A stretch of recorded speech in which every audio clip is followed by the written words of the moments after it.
சிறுநீரில் ஆர்பிசி அதாவது red blood cells காணப்படுமா? சாதாரணமான ஒரு அளவில் எவ்வளவு ரெட் பிளட் செல்ஸ் சிறுநீரில் வெளியேற்றப்படலாம்? ஒருவேளை அதிகமாக உங்களுடைய சிறுநீரில் ரெட் பிளட் செல்ஸ் காணப்படுமாக இருந்தால் எந்தெந்த நோய் நிலைமைகளை இது குறிப்பதாக அமையும்? ஸோ இவ்வாறான முக்கியமான சில விஷயங்களை பற்றி தான் இன்னைக்கான வீடியோவில் பார்க்க போகிறோம். இந்த வீடியோ கண்டிப்பாக ஒவ்வொருவருக்கும் உபயோகமாக இருக்கும். கொஞ்சம் கூட மிஸ் பண்ணாமல் அப் டு எண்ட் வரைக்கும் பாருங்கள்.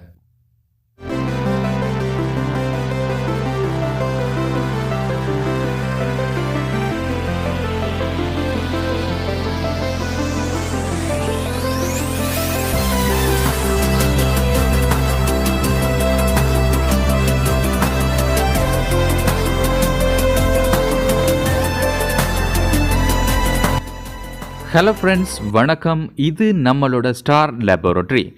இது வரைக்கும் நீங்கள் நம்ம சேனலை சப்ஸ்கிரைப் பண்ணலை அப்படின்னு சொன்னால் முதல்ல சப்ஸ்கிரைப் பண்ணிக்கோங்க. அதோட பக்கத்தில் இருக்கிற பெல் ஐக்கனை மறக்காமல் உடனே கிளிக் பண்ணிக்கொள்ளுங்க. வாங்க இன்னைக்கான வீடியோக்குள்ளே போகலாம். பொதுவாக சிறுநீர் சம்பந்தமான பிரச்சனை ஏற்படுகின்ற சந்தர்ப்பத்தில் யூஎஃப்ஆர் டெஸ்ட், அதாவது யூரின் ஃபுல் ரிப்போர்ட் அப்படின்னு சொல்லி ஒரு டெஸ்ட்டை நீங்கள் செய்திருப்பீங்க. இந்த டெஸ்ட்டில் ஆர்பிசி செல்ஸ், அதாவது ரெட் பிளட் செல்ஸ் அப்படின்னு சொல்லி ஒரு முக்கியமான விஷயத்தை இன்க்ளூட் பண்ணியிருப்பாங்க. சில பேருக்கு இது அதிகமாக இந்த ரெட் பிளட் செல்ஸ் சிறுநீரில் காணப்படும், சில பேருக்கு காணப்படாமலும் கூட இருக்கலாம். ஸோ இது பற்றின முக்கியமான விஷயங்களை பற்றி தான் நான் உங்களுக்கு இன்னைக்கு சொல்லித்தர போகிறேன்.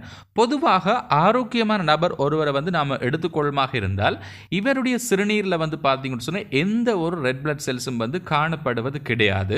ஆனால் சில லேபரட்டரி செட்டப்பில் பார்த்தீங்கன்னு சொன்னால் 1 தொடக்கம் 2 ரெட் பிளட் செல்ஸ் காணப்படுமாக இருந்தால் அது நார்மலான ஒரு கண்டிஷன்ஸ் அப்படின்னு தான் மென்ஷன் பண்ணியிருப்பாங்க. பெண்களை பொறுத்த வரைக்கும் 2 தொடக்கம் 5 ரெட் பிளட் செல்ஸ் காணப்படலாம். இது அவர்களுடைய மாதவிடாய் காலங்களில் சில சந்தர்ப்பத்தில் பார்த்தீங்கன்னு சொன்னால் அதிகமாக கூட இந்த ரெட் பிளட் செல்ஸ் காணப்பட்டிருக்கலாம். இது சாதாரணமான ஒரு விஷயம்தான். இதை பற்றி அதிகமாக நீங்கள் worry பண்ணிக்கொள்ள தேவையில்லை. நாம் இன்னைக்கு பார்க்க போகிற வீடியோவில் சில டிசீசஸ், அதாவது சில வகையான நோய் நிலைமைகள் ஏற்படுகின்ற சந்தர்ப்பத்தில் இவர்களுடைய சிறுநீரில் பார்த்தீங்கன்னு சொன்னால் சாதாரண அளவை விட அதிக அளவான ரெட் பிளட் செல்ஸ் காணப்படும். ஸோ எந்தெந்த மாதிரியான டிசீசஸுக்கு அதிகமாக இந்த ரெட் பிளட் செல்ஸ் சிறுநீரில் காணப்படலாம் அப்படின்றத பார்க்கலாம். முதலாவது டிசீஸ் என்ன அப்படின்னு சொன்னால் யூரினரி ட்ராக்ட் இன்ஃபெக்ஷன். அதாவது வளமையாக எல்லோருக்குமே தெரிந்த ஒரு விஷயம்தான். சிறுநீர் பாதையில் கிருமி தொற்று ஏற்படுகின்ற சந்தர்ப்பத்தில் இந்த ரெட் பிளட் செல்ஸ் பசல்ஸோட சேர்ந்து காணப்படலாம். இரண்டாவது நோய் நிலைமை என்ன அப்படின்னு சொன்னால் கிட்னி அல்லது பிளடர் இன்ஃபெக்ஷன். அதாவது இது பார்த்தீங்கன்னு சொன்னால் யூரினரி ட்ராக்ட் இன்ஃபெக்ஷனை மாதிரி ஒரு வகையான தொற்று நோய் தான். அதாவது கிட்னிலேயோ அல்லது இவர்களுடைய பிளடர்லேயோ கிருமி தொற்று ஏற்படுகின்ற சந்தர்ப்பத்தில் இது ரெட் பிளட் செல்ஸ் சிறுநீரில் காணப்படலாம். மூன்றாவது நோய் நிலைமை என்ன அப்படின்னு சொன்னால் கிட்னி ஸ்டோன்ஸ், அதாவது சிறுநீரக கற்கள். இது சிறுநீரகத்திலேயோ அல்லது சிறுநீர் பையிலேயோ அல்லது சிறுநீர் வழியிலேயோ சிறுநீரக கற்கள் ஏற்படுகின்ற சந்தர்ப்பத்தில் இந்த சிறுநீரில் அதிகமாக ரெட் பிளட் செல்ஸ் வெளியேறலாம். நான்காவது விஷயம், நீங்கள் அதிகப்படியான எக்ஸசைஸ், அதாவது உடற்பயிற்சி செய்வீங்களாக இருந்தால் சில சந்தர்ப்பத்தில் இந்த சிறுநீர் மூலம் ரத்தம் கலந்து வெளியேற்றக்கூடிய நிலைமையும் காணப்படலாம். இது பார்த்தீங்கன்னு சொன்னால் கண்டிப்பாக கவனம் எடுத்து கொள்ள வேண்டிய ஒரு விஷயம். ஐந்தாவது காரணம் என்ன அப்படின்னு சொன்னா சில வகையான மருந்து மாத்திரைகளை நீங்கள் எடுத்துக்கொள்ளுகின்ற சந்தர்ப்பத்திலும் சிறுநீர் மூலம் இந்த ரெட் பிளட் செல்ஸ் வெளியேறலாம் அப்படின்னு சொல்லி சொல்கிறார்கள். உதாரணமாக ஆஸ்பிரின் அதிகமாக எடுத்துக்கொண்டாலோ அல்லது ஆன்டிபயோட்டிக்ஸ், இந்த மாதிரியான ஒரு சில மருந்து மாத்திரைகளுக்கு இந்த பிரச்சனை காணப்படலாம்.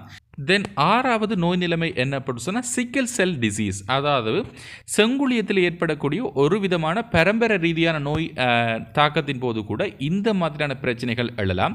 ஏழாவது டிசீஸ் என்ன அப்படின்னு சொன்னால் ஹீமோபிலியா, அதாவது தமிழில் குருதி உரையா நோய் அப்படின்னு சொல்லுவோம். இந்த மாதிரியான பிரச்சனைகள் உள்ளவர்களுக்கும் இந்த சிறுநீரின் மூலம் ரத்தம் கலந்து, அதாவது ரெட் பிளட் செல்ஸ் கலந்து வெளியேற்றக்கூடிய நிலைமை காணப்படலாம். தென் எட்டாவது டிசீஸ் கண்டிஷன் என்ன அப்படின்னு சொன்னால் பொலிசிஸ்டிக் கிட்னி டிசீஸ். இது பற்றி நம்மளுடைய ஸ்டார் லேபரட்டரி சேனலில் முன்னாடியும் நாம் சொல்லியிருந்தோம். ஸோ இந்த டிசீஸ் ஏற்படுகின்றவர்களுக்கும் இந்த சிறுநீர் மூலம் ரத்தம் கலந்து வெளியேற்றக்கூடிய நிலைமை காணப்படலாம். இதை தவிர 9வது நோய் நிலைமை என்ன சொன்னால் கிட்னி கேன்சர் அல்லது பிளடர் அல்லது சிறுநீர் பாதையில் ஏற்படக்கூடிய கேன்சர், அதாவது புற்றுநோய் ஏற்படுகின்ற சந்தர்ப்பத்திலும் இந்த ரெட் பிளட் செல்ஸ் சிறுநீரின் மூலம் வெளியேற்றப்படக்கூடிய நிலைமை காணப்படலாம். இதற்கு அடுத்தபடியாக 10வது நோய் நிலைமை என்ன அப்படின்னு சொன்னால் என்லார்ஜ் என்லார்ஜ்ட் ப்ரோஸ்டேட், அதாவது ஆண்களுக்கு மட்டுமே ஏற்படக்கூடிய ஒரு நிலைமை, அதாவது பினைனோ ப்ரோஸ்டேட்டிக் ஹைப்பர்பிளேசியா அப்படின்னு சொல்வார்கள். இந்த நோய் நிலைமை ஏற்படுகின்ற சந்தர்ப்பத்திலும் கூட இந்த சிறுநீரின் மூலம் வந்து பார்த்தீங்கன்னு சொன்னால் ரத்தம் கலந்து வெளியேறுதல் அல்லது ரெட் பிளட் செல்ஸ் வந்து அதிகப்படியாக இந்த சிறுநீரின் மூலம் காணப்படுகின்ற பிரச்சனை வந்து எழலாம். ஸோ இன்னைக்கு நாம் பார்த்த இந்த முக்கியமான விஷயங்கள் வந்து உங்களுக்கும் பயனுள்ளதாக அமைஞ்சிருக்கும் அப்படின்னு சொல்லி நான் நம்புகிறேன். இந்த வீடியோ பிடிச்சிருந்தா கண்டிப்பாக லைக் பண்ணுங்க, கமெண்ட் பண்ணுங்க, அப்படியே உங்களோட ஃப்ரெண்ட்ஸுக்கும் இந்த வீடியோவை ஷேர் பண்ணுங்க. மேலும் ஒரு நல்ல தொகுப்பில் சந்திக்கலாம். அதுவரை உங்களிடமிருந்து விடைபெறுவது உங்கள் சர்வேஷன். நன்றி.